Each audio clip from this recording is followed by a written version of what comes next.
welcome to the third episode of the newest podcast, Local Legend.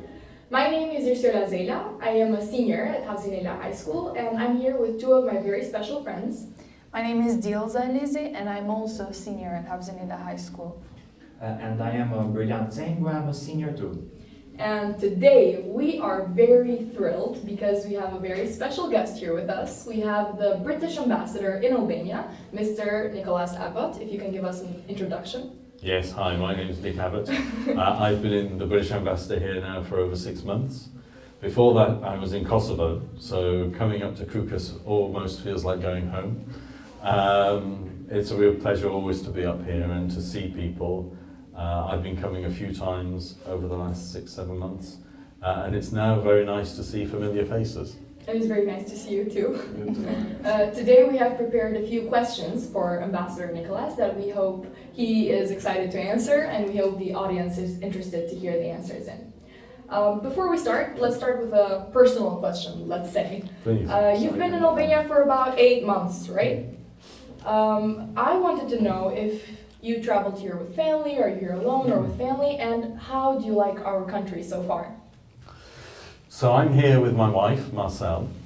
We have 2 daughters, but both of them are grown up and living their own lives in the United Kingdom. Oh, so they're not here? They're not here, no.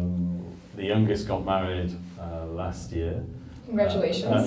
And the eldest tells me she may get married this summer, we'll see. So just the 2 of us are here. As I just said, we were in Kosovo before, so in some ways very used to being in this part of the world. But also, moving to Tirana, or moving down the hill, as I describe it, is different.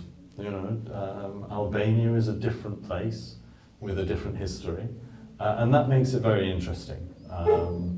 In some way, the differences that you find exist in different ways. There's a lot which is common. There's a lot that we already know.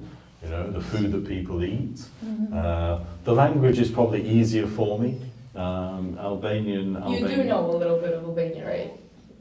Besoj që kuptoj më shumë se mund të flas më shumë, po shprehja nuk është e thjeshtë. But you've got, this is the Albanian I learned before going to Kosovo. And as I say to people, the challenge in Kosovo is I'd start a conversation and I wouldn't always understand the reply. Yeah, the accent is very different. Well, different words, Gegerish is different. Whereas here I can start a conversation and understand the reply and continue the conversation, which is for me is a real pleasure because I've always enjoyed speaking different languages. Yeah, it's very noticeable actually. You have talented to accent, so you know how to communicate. It's very great. Thank you. I would like to jump to another question and know more about your profession. What job have you done before you become an ambassador? Oh, well, so I joined the diplomatic service when I left university. I studied French and politics at a university in the north of England, at Hull University. I'd always been interested in abroad. I travelled around Europe, but joining the Foreign Office, the diplomatic service, I saw as an opportunity to go further. And once I joined the Foreign Office, I was sent back to university to learn Arabic. And I learned Arabic for about 18 months, including in Jordan. And then had my first job in the Middle East in Saudi Arabia, back in 1988. And so then followed really just a period of working in the Middle East or on the Middle East. I did a time in Paris as the 3rd secretary, that's the kind of junior political officer, responsible for opening the Channel Tunnel. So that's kind of historic moment. So you speak how many languages? 4? So I speak 4 languages really. That's great. English, French, Arabic and Albanian. That's very impressive. Albanian has moved out the Arabic. It looks like a really busy life, moving all over the world. So yeah, I've lived in lots of different places in the Middle East. But first became ambassador for Kosovo. Oh, that's great. It's really nice to be the first ambassador for Kosovo. And also this is the first time one of our ambassadors in Kosovo has moved down to be ambassador in Tirana. Many first times for you. Yeah, that's right. I suppose so. But it's that's good. That's what life's about. It's about experiencing such things. So you just mentioned that you spend a lot of time in the Middle East, and how has that helped develop professionally? That's a good question too. I mean, then we could be here for a long time. I mean, a lot of my career has been involved with conflict. So even the first posting in Saudi Arabia was the time of the invasion of Kuwait by Iraq.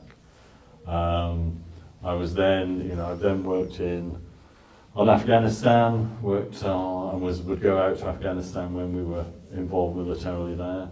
Had 2 years working in Iraq as the political counsellor at our embassy there. Did some work on Syria after that. So I've been involved in conflicts for a long time. And what's been interesting is also, of course, at the same time, particularly in my kind of job, if you're a diplomat, you're involved in the consequences of conflict and the aftermath. And I think that, particularly when I was in Kosovo, was a major part of my job, was understanding the conflict that had happened and the aftermath of that. Here we are in Albania, where you have had a difficult history. The history of 50 years of a communist regime, it seems to me, is still there. The trauma of the isolation and the paranoia of the regime has had an ongoing effect on people. So I'm always interested, I'm naturally interested in those legacy issues. Do you feel like that affects your work? I think, I think it affects, in a conscious way, one of the things I bring to the job is that experience and knowledge, and it makes, because it's something I'm interested in, it makes me want to do something about that, or be involved in a way that helps the situation. So I've been talking to the authority responsible for the State Security Archives about maybe looking at our experience in Northern Ireland and how you educate young people about past conflict issues. But I think also you need to have in the back of your mind that many families here have gone through that experience, and what does it mean about the relationships that they have with authority, with government, with foreigners. I mean, I think there's still, for many people, an older generation, there's a certain wariness of the foreigner. Yeah, it's very difficult for them to trust someone who's You said foreign. like it was like a drama. Do you think in what stage we are at this particular Well, I think, moment? so that's a very good question too. I mean, the reality is, I think, and again, I don't want to refer everything back to Kosovo, but it's the same in Albania, in that it's the young people of today who are making the real changes. We now live in an age, huge amounts of information, lots of access to information and to understanding abroad, different places. Cultures. Different cultures, different ways of thinking.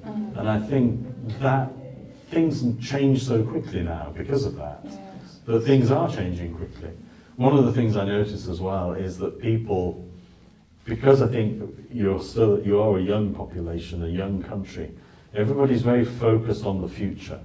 And sometimes I think you forget just how far you have come in the last 30 years. And again, this is something I'm learning at the same time.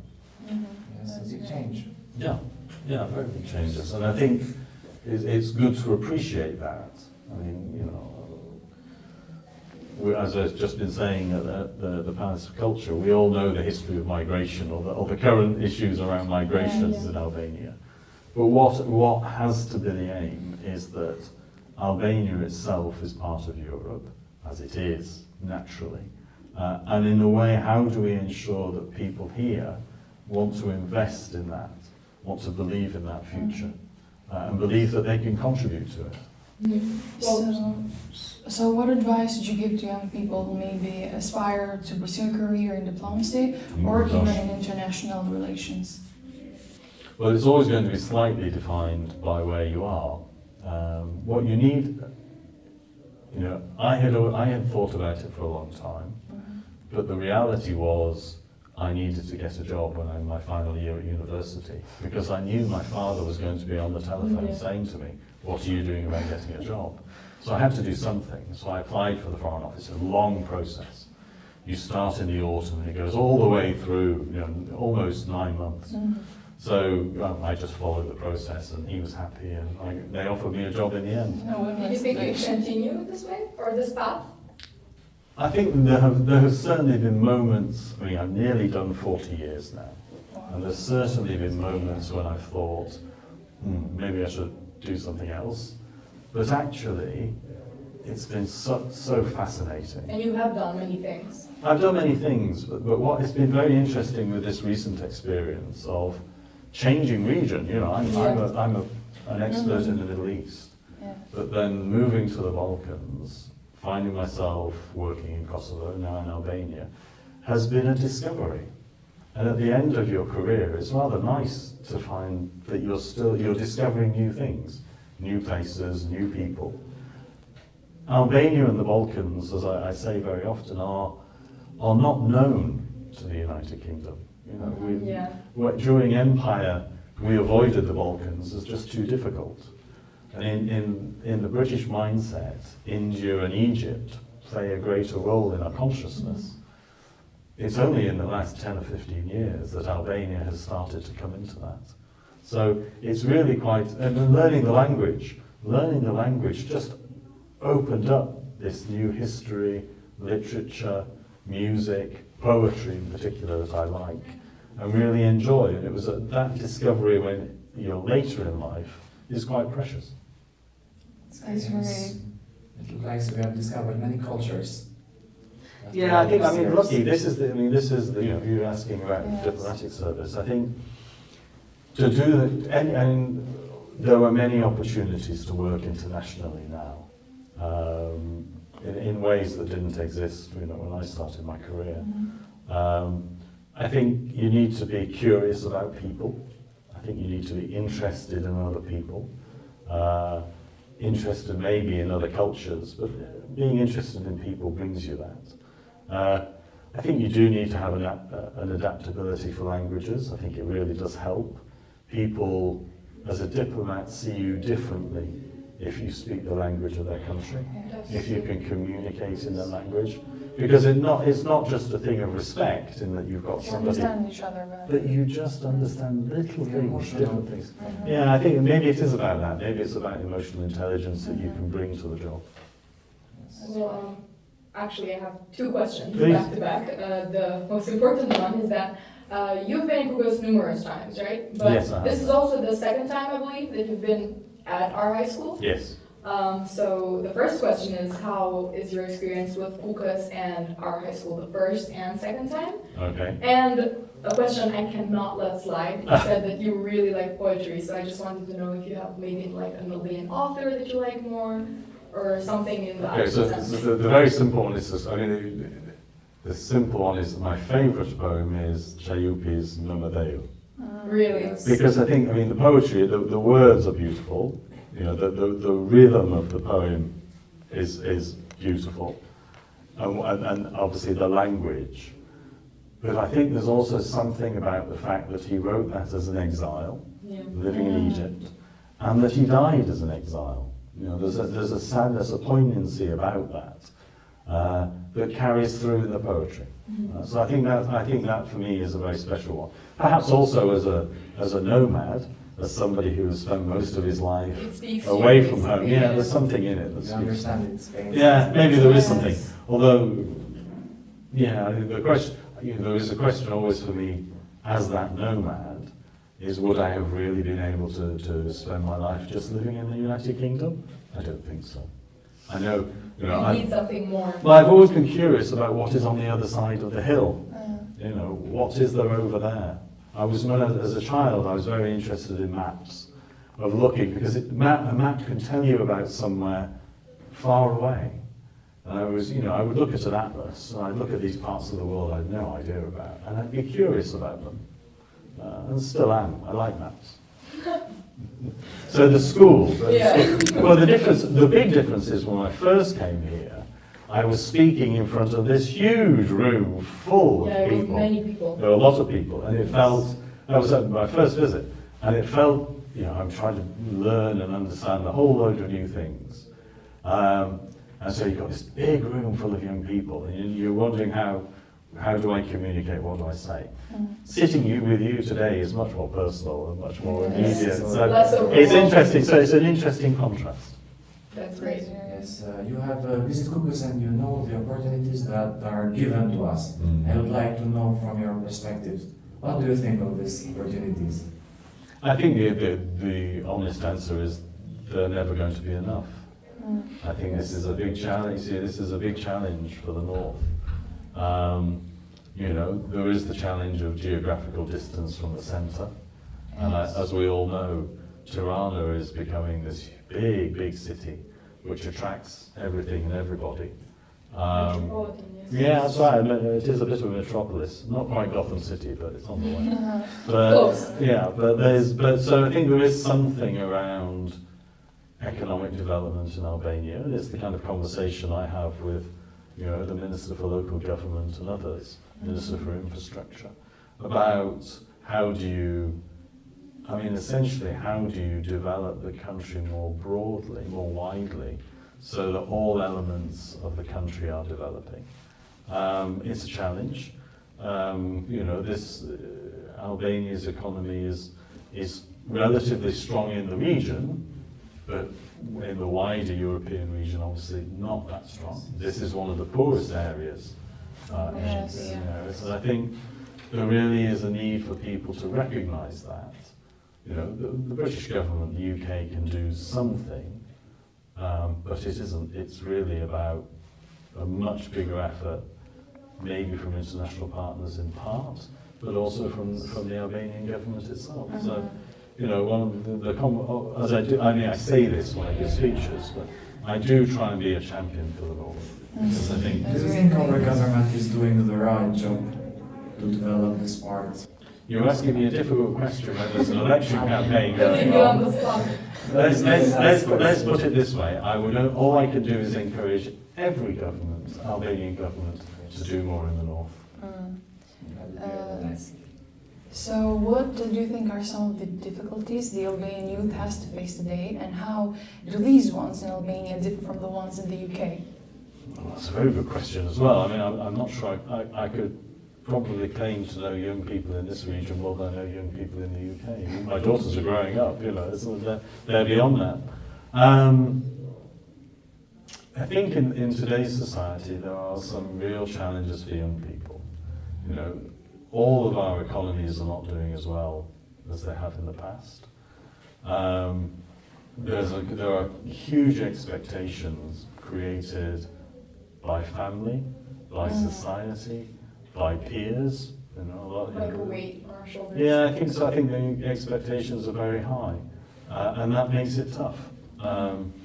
At the same time, as we all are, you are bombarded by information, false information, disinformation, fashion, trends that make navigating your own path very difficult. And I don't envy you that. You know, I grew up in a time, as I say, no internet, no satellite TV. I born and brought up in the north of England, in a small town, where when I look back, life was really fairly simple and straightforward. I think the complications of modern life make it a challenge, particularly if you're not part of either the mainstream or the economically advantaged. Yes. You know, It's it's very hard, yeah. So, but as I said before, you know, if we as the UK, as the British Embassy, can just offer some hope and offer some opportunities, then at least I would feel we're contributing in the right way to your future, your future, the future of this region, the future of Albania. Because ultimately, you know, when I talk about partnership, I mean it. You know, we may not have much of a shared history, but that doesn't mean we can't have a shared future. That's Yes, right. but that's a great opportunity. I would like to know, what do you think that us, the young people, can do to develop our country, And what to make a motivates better them? future? Because it's the time, I believe. So I think it's you know, those of you it's almost a cliche now, but the whole act local, think globally, I think is important. Yes. I think, you know, my experience of it just in my own career, but also in my own life, is that we have the most effect around in our environment, wherever that may be, you know, with the people we know or get to know. The changes you can make as an individual, the positive changes that you should try to make, do have an effect. The challenge, again, is that environment in which people now talk about everything in huge terms. You know, we talk about climate change, we talk about the dangers of conflicts, you know, and everybody sees that at a huge level. And for individuals, and we all live as individuals ultimately, that's a very difficult thing. And you feel, how can I ever affect anything like that? But honestly, my experience, you know, my career, the things that I've done, if you as an individual can just do something, maybe each day, maybe each week, maybe each month, that is positive for the community around you, then that makes a huge difference. Because what happens is other people see that. Other people hopefully try to do that themselves. Maybe the same thing, maybe something differently, to be honest, maybe something differently. Yeah, they At just... least they do something. Exactly, and I think that's the answer. The answer is doing something. You know, often I have people around me who will say, yeah, but we need to do more about that, or they've not done enough on this, or they could have done it. Yeah, all of that may be true, but ultimately, people who are trying to make a difference, to make a positive difference to their lives and to the lives of others, should be supported. Yes. Great opportunity for everyone. Well, you just said what Albanians basically, or the Albanian youth can do for Albania, but because you are ambassador in Albania, I guess you know a little bit of the international partners, let's call them, that Albania has had. What we need to know basically from you as like a professional opinion, how do you think that international partners such as the United Kingdom, because that's what you know more, that's what you know more, can help the Albanian youth stay in their country and stay motivated to do something in their country? Yeah, I mean, obviously the example I would give is some of the projects that we've done here, the programs, because Yeah, those are great. again, they are great, and again, coming, you know, in terms of what I just said, they are not going to radically, fundamentally change the situation in the north of Albania, in Kukës or Haz or Bayan Sori or Divo. They're not going to radically change it, but they're able to make a small change and to indicate that change is possible. Because I think also one of the challenges for young people is they're faced with all those elements we talked about. They're faced with so much that sometimes it's too much, and not doing something seems to feel the right choice. I would encourage everybody, all young people, but older ones too, to think about the little things they can do to make a difference. Yes. Well, we're very excited that we had you here and you answered all of our questions. My pleasure. Before we wrap up, I just wanted to know if you had any questions, and then we'll finish our podcast. And I would like just a little one, last question, I believe. I would like to know if you were a youth Nick another time, what advice would you give to yourself? So I come from the north of England, and in the north of England, probably a bit like here, we're very direct. We're much more, well, perhaps not as diplomatic as people from elsewhere in the UK. And for a lot of my career, I was very worried about that. I was very nervous about perhaps saying or doing something which would offend somebody or upset them. Interestingly, now I've become ambassador, I'm less worried about that. Because I think we're increasingly in a world where we have to speak openly and honestly and directly about the challenges we face. And the answer is we're facing more and more each day. But what we need to do is just understand that, and we need to be pretty tough about it and understand that, you know, we're in the situation we're in, but again, We have to look at what can we do. My motto of the house would be, do what you can when you can, because that's the important bit. Well, I have another question. Maybe could you tell us a funny story, moment, or inspiring stories from your career? Gosh. Yeah, so that's, I mean, you know, I've been doing this for nearly 40 years. There's quite a few, you know, there are lots of different stories and different moments in different places. Not all of them very funny. I mean, one of the things about this job is that you get to do things that nobody else would ever do. You know, so when I was in Paris, involved with opening the Channel Tunnel, I went to a dinner in the tunnel before it opened. You know, I would go into Afghanistan regularly, and I still have my first memory. I can still remember very clearly the first ride in the back of a Chinook helicopter going over the fields at a very low height, just incredible colours. The times that, you know, I've been in places where things are not going well, but you can do some small thing to make it better. And I think that's also, if I look back on a career, looking to make things better isn't a bad place to be. That's great. We'll leave that on that note. So this was the third episode of our podcast, and we hope the audience found answers to their questions. A huge thank you to Ambassador Nicholas, and we'll see you next time.